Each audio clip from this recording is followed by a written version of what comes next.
In this video, I'll be demonstrating how to set up time limits for devices on your network. This is like a parental control to limit certain devices to the internet based on certain time frames of the day. All right, the first thing is you will need the administrator password to log in. So I'm just going to log into the router. Now you'll get this screen, and on the side here, it says more functions. Click the more functions option. On the left-hand side, it says security settings. Open the tab.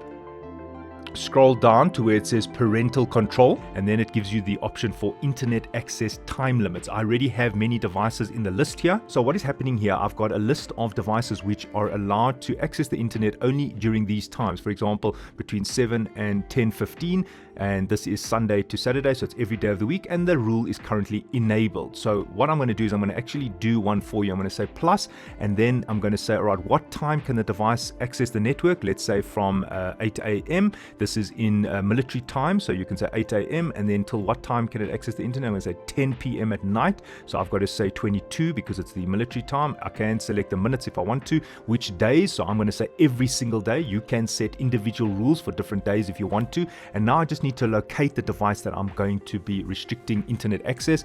And here I'm going to choose this one which says NAS. So the device must have been on your network, or it must have at some point been on your network. It doesn't have to be currently on your network. For example, I have devices here which were on my network some time ago. This is a Huawei Mate 9. That is a very old device that was on my network a while ago. It's not currently on the network, but it is still listed in the register of this router. So as long as the device has been enrolled on your router at some point, you should find it in the list here. And in this case, I'm going to be blocking this device here, which says NAS. So I'm going to say OK.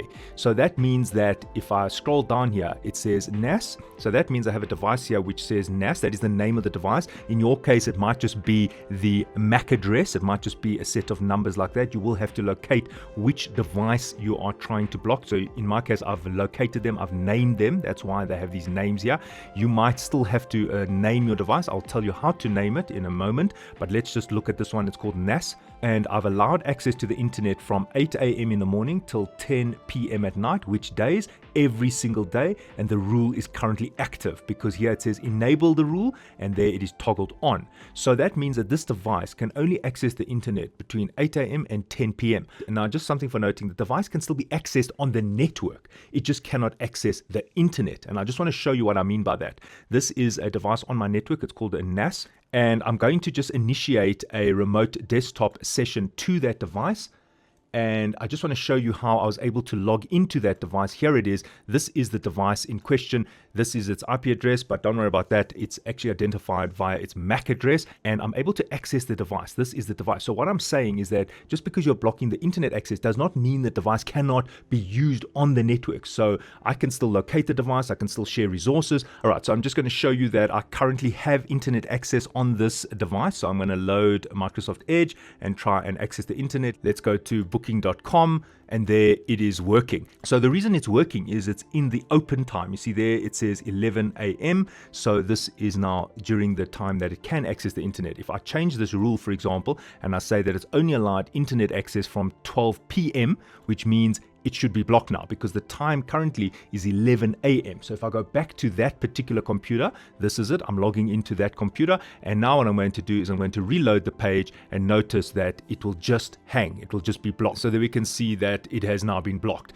It says can't reach this page. And that is because it's not within the time that the internet is available for this computer. Why? Because the time limit says that it'll only have internet access from 12 p.m. till 10 p.m. If I switch the rule off, almost instantaneously, if I go back to that computer, noticed, wow, it just launched automatically. So the web browser was continuously trying to access the site. Look how quick the internet has now come up for this computer. So you can add devices to your internet access time limit. You can also edit it if you want to make some changes. For example, I can change the time if I want to start the rule from earlier, then it have internet access from earlier. So you can just adjust this, and if you've made a mistake, you can just delete it by binning it, and now it is gone. This works very well for devices that have a fixed MAC address. What I mean by that is there are devices that can randomize its address, and it can actually circumvent, it can actually get through the internet access time limit. So if you are trying to limit access to the internet, my advice is do this as I've shown,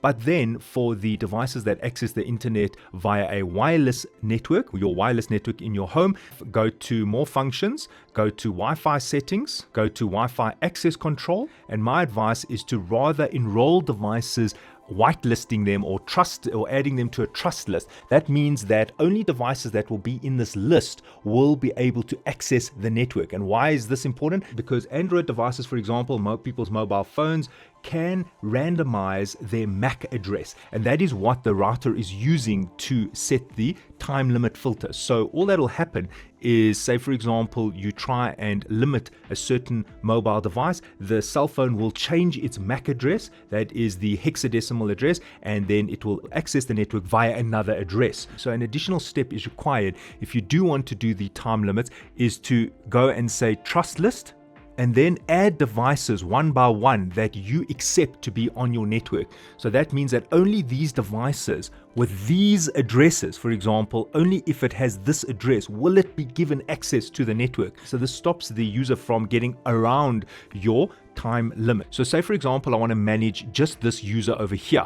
I want them to have the time limits, and then I've now added them to my trust list. I say save. Notice the name of the device. I've manually named that. I will show you right at the end how I name that, but there is the MAC address. So I just say save. Now when I go to the time limits, then I add the device, and I've already added it here, but I'll just show you. You could add the device, and you would set your time limits, and in this case here would be the device. There is the device, Realme 11 Pro, mic, and I say OK.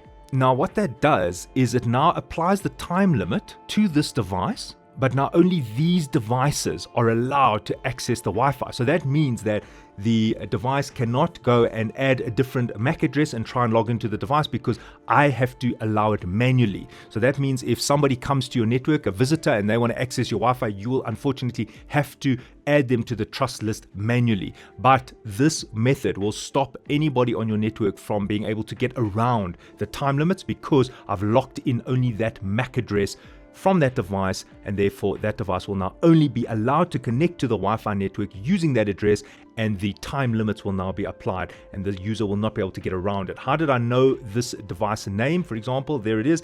This is a bit of a tedious process.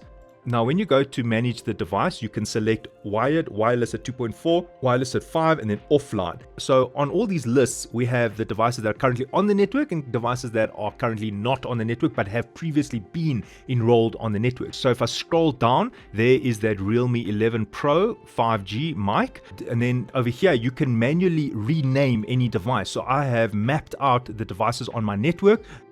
And how did I know the name of this device? I had to go and find its MAC address. There is the MAC address. That's a hexadecimal address. How do you find that? You have to get access to the mobile phone, and then in the mobile phone, you have to go to the settings, and these are some of the screens that you will go through. But basically, you just go to settings, about the device, and then you should find the MAC address. And it will look something like this. You'll see the IP address, and there is the MAC address. Notice that the MAC address is a hexadecimal address. I've just picked this up from an image on the internet. Of course, yours will be different. And then once you have located that MAC address, you can say, all right, that is the device, which is this particular phone, for example. Then I can just name it. If you want to locate the MAC address on a desktop, you can just go to network and internet settings. There is the Ethernet settings, and then if you scroll down, you will find the MAC address, which is the physical address. It's there at the bottom. It says physical address. Another way is to say CMD. Click on that, and you say ipconfig/all.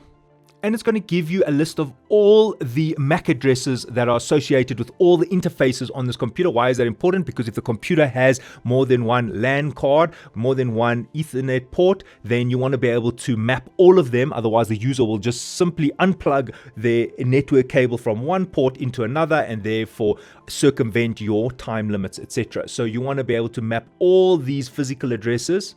Some computers might have more than one interface. It might have a wireless access card. It might have a LAN adapter and another LAN adapter. So you want to be able to map all of these so that you can enforce the time limits more accurately, so that you can map all the devices and name them. Then you know which devices you are blocking and which you are not blocking. All right, thanks for watching and cheers.